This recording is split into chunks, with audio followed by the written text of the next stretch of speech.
Assalomu alaykum qadrli YouTube obunachilari, akalar, ukalar. Ismim Sherzod. Jamoamiz bilan Tunuka ishlarini olib boramiz. Bu safargi ishimiz Qashqadaryo viloyati Yettom tumanida qilib bitkazilgan ishimiz. Bitta ko'rib, baho berib, yoqsa laykni gumburlatib bosib qo'ying.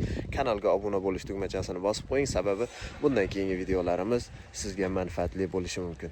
Qani ketdik, videomizni boshladik. Akalar, bu ishimizga oq rangli tunikadan foydalanib, 0,4 qalinlikdagi tunikani 1 kvadrat metrini mana shunday siz ko'rib turgan juda ham chiroyli fasonda 150 ming so'mdan reykasi, samarezi, tunikasi, leysasi, usta haqqisi qo'yingki, barchasi ichida uyda egasini bir dona miqqa ovora qilmagan holda 1 kvadrat metrini 150 ming so'mdan qilib bitkazib berdik. Bu ishimizga umumiy hisobda 700 kvadrat tunika ishlatdik va bu uyda egasiga 110 million so'mga qilib bitkazib berdik. İşimiz bilan bitta tanishtirib o'tamiz. Bo'lmasa video obzorimizni boshladik. Mana shu ko'rib turgan kazarogiylar 10 cm chiqqan, uzunasi esa 28 metr umumiy hisobda dumaloqlardan tashqari. Dumaloqlarga hamma o'zingizlar bilganinglardek ancha rasxod ko'p ketadi, metrajlari ham ko'p ketadi. Bu ana shu dumaloqlarni ustamizning mehnatiga bitta baho berib qo'yasizlar, yo'qsa laykni gumburlatib bosib qo'yasizlar. Juda ham chiroyli bo'lib chiqqan. Choklariga ham alohida e'tibor berib qo'yasizlar. Xo'p. Bo'lmasa darvozaxonadan shunday kirganimizda bizni yana 4 metrlik, uzunasi esa 10 metrlik darvozaxona kutib oladi. Bu darvozaxonamizda chekkasini mana shunaqangi yashikli, o'rtalarini patnisli qilib tunikafonlarni qilib berganmiz. E'tibor bergan bo'lsalar, tunikafonimiz yaltirab turibdi. Umuman valna degan joyi yo'q, qirilgan joylari ham yo'q. Mana chaklarimizga esa alohida bitta e'tibor berib qo'yasizlar. Xolasa chaklarni ham juda ham chiroyli qilib ustalar qo'l mehnati bilan keltirilgan. Bu choklar ustaxonada yoki qayerdadir keltirilmaydi, hamma o'zingizlar bilasizlar. Choklarda ustani mahorati baho beradi. Mana bu ichkari tomonga kirganimizda mana bu ham 10 cm kazarok svetlarni biz qo'yib bermaganmiz. Svetlar elektriklar qo'yishgan. Faqat kabinlarini chiqarib ketamiz. Uch burchaklarni ham xudo xolasa juda ham chiroyli qilib choklariga e'tibor berib keltirilgan. Mana bu esa uyimizning oldi qismi. Bu yerda metraji necha metr? 20 metrmi shunaqa chiqadi. Xo'p. Mana akalar, ustaning mehnatiga bitta ko'rib baho berib qo'yasizlar. Bu ancha premium klassdagi tunikafon hisoblanadi. Sababi mana bunaqa choklarini, dumaloqlarini, uchburchaklarini keltirish hammani ham qo'ldan kelavermaydi. Mehnatimizni qadrlagan holda akalar bitta like bilan qo'llab-quvvatlaysizlar degan umiddamiz. Bu tomonimiz esa devor qismlarini ham tunikafon qilib berganmiz. Mana bu yerda 4 metrga 8 metrlik ajoyib besetkamiz bor.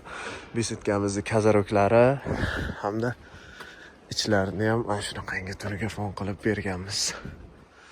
Ko'rib turganinglardek ishimiz xudo xolasa juda ham sifatli va chiroyli bo'lib chiqqan.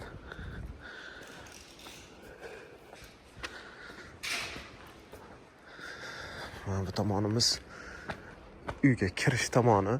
Bu yer nima deb nomlanishini balkon desa kerak menimcha. Balkonimizga chekka yashiklarni qilmaganmiz, faqat o'rtalarini mana shunaqangi chiroyli holda qilib bitkazib berganmiz. Endi esa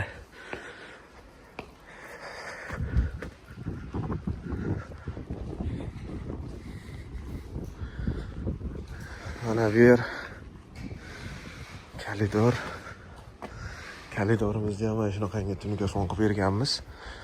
Bu yer o'zingizlar bilasizlar, tor bo'lganini hisobiga chekkasiga yashik tushmaydi. Mana bu yerimiz esa letniy kuxnamiz. Letniy kuxnamizga bitta e'tibor berib qo'yasizlar. Xudo xolasa bular letniy kuxnani ham umuman boshqa rang aralashtirmagan holda chekkalarini yashikli, o'rtalarini patnisli qilib berganmiz.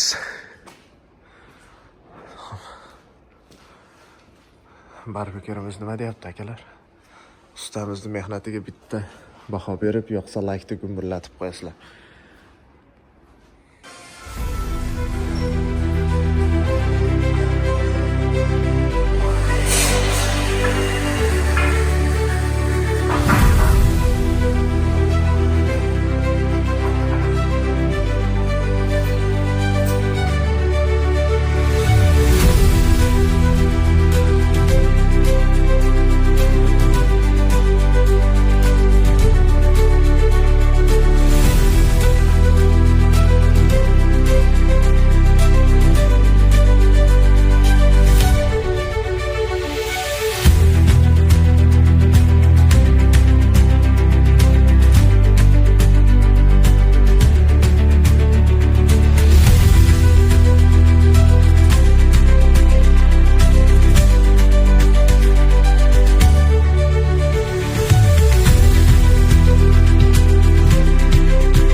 ko'rib turgan uchastkalarga umumiy hisobda 700 kvadrat tunikafon ishlatdik va bu uyni egasiga 110 million so'mga qilib bitkazildi.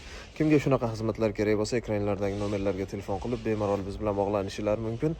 Ishlarni tez va sifatli qilib bitkazib beramiz. Sog' bo'lasizlar, salomat bo'lasizlar. Sizlar bilan usta Sherzod.